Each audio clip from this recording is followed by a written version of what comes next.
بسم اللہ الرحمن الرحیم۔ پارہ نمبر 11 سورۃ یونس، آیت نمبر 82۔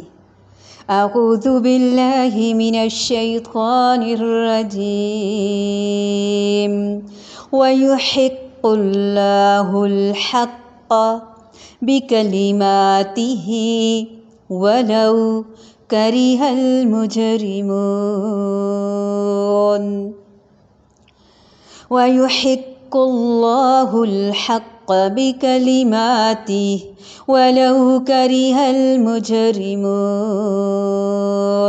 وَيُحِقُّ اور سچا ثابت کر دکھاتا ہے، اللہ تعالی، الحق حق، بکلماتہ اپنے کلمات سے، ولو اور اگرچہ، کریہ ناپسند کریں، المجرمون مجرم۔ اور اللہ تعالیٰ حق کو اپنے فرمان سے ثابت کر دیتا ہے کہ مجرم گو کیسا ہی ناگوار سمجھیں، انہیں ناگوار ہی کیوں نہ لگے۔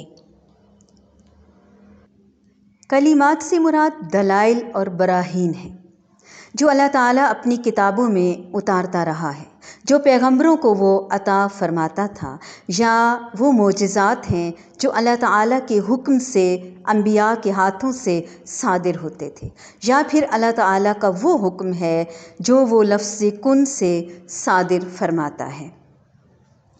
وَيُحِقُّ اللَّهُ الْحَقَّ بِكَلِمَاتِهِ، اللہ تعالیٰ اپنے فرمانوں سے حق کو حق کر دکھاتا ہے، وَلَوْ كَرِهَ الْمُجْرِمُونَ، خواہ مجرموں کو یہ بات کتنی ہی ناپسند اور ناگوار کیوں نہ گزرے۔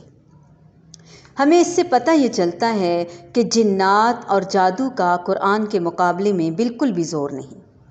اگر پورے ایمان اور سچائی کے ساتھ اس کو تھام لیا جائے تو ہر چیز کو باطل کرتی ہے۔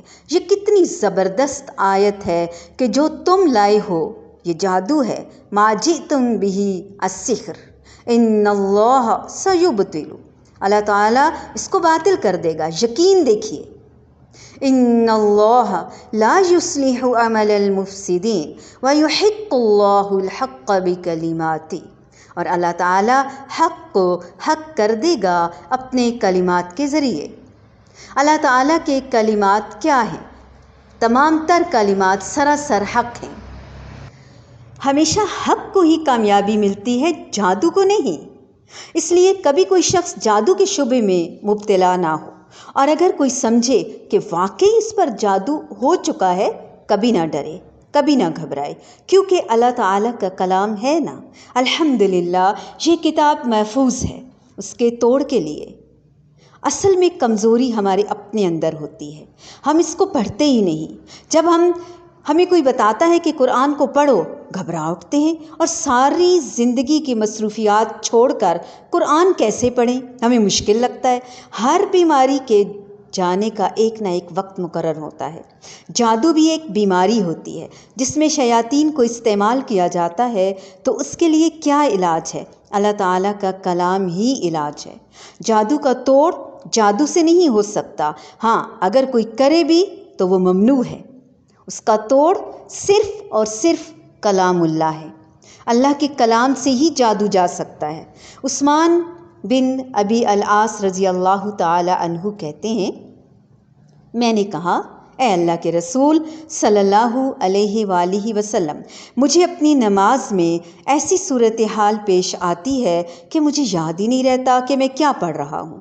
آپ صلی اللہ علیہ وآلہ وسلم نے فرمایا، یہ شیطان کا اثر ہے، میرے قریب آؤ۔ میں آپ کے قریب آیا اور پنجوں کے بل بیٹھ گیا۔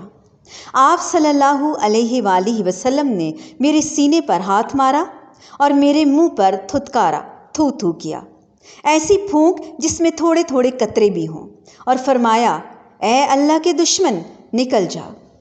آپ عثمان بن علی عاص کے چہرے پر نہیں، دراصل شیطان پر تھوک رہے تھے، اور فرمایا، اے اللہ کے دشمن نکل جا۔ آپ نے 3 بار ایسا ہی کیا، پھر فرمایا، اپنے کام پر چلے جاؤ۔ حضرت عثمان رضی اللہ تعالی عنہ کہتے ہیں، کہ میری عمر گواہ ہے، اس کے بعد مجھے کبھی شیطان نے پریشان نہیں کیا۔ تو یہ کہنے والے کے ایمان کا نتیجہ تھا کہ اے اللہ کے دشمن نکل جا۔ کبھی بھی ہمیں یہ نہیں سمجھنا چاہیے، ہم یہ سمجھیں کہ ہمارے اوپر یا بچوں کے اوپر کسی بھی چیز پر کوئی اثر ہو رہا ہے، سب سے پہلے اپنے ایمان کو مضبوط کرنا ہوگا۔ خوب قرآن کی تلاوت، صبح و شام کے اذکار، ایمان کی مضبوطی، مایوسی نہیں، اور پھر اسی طرح بول بول کر کہیں نکل جاؤ، چلے جاؤ، انشاءاللہ تعالی یہی علاج ہے۔ انشاءاللہ تعالی جادو ہوگا، چلا جائے گا، جنات ہوں گے، انشاءاللہ نکل جائیں گے۔ وَيُحِقُّ اللَّهُ الْحَقَّ بِكَلِمَاتِهِ وَلَوْ كَرِهَ الْمُجْرِمُونَ۔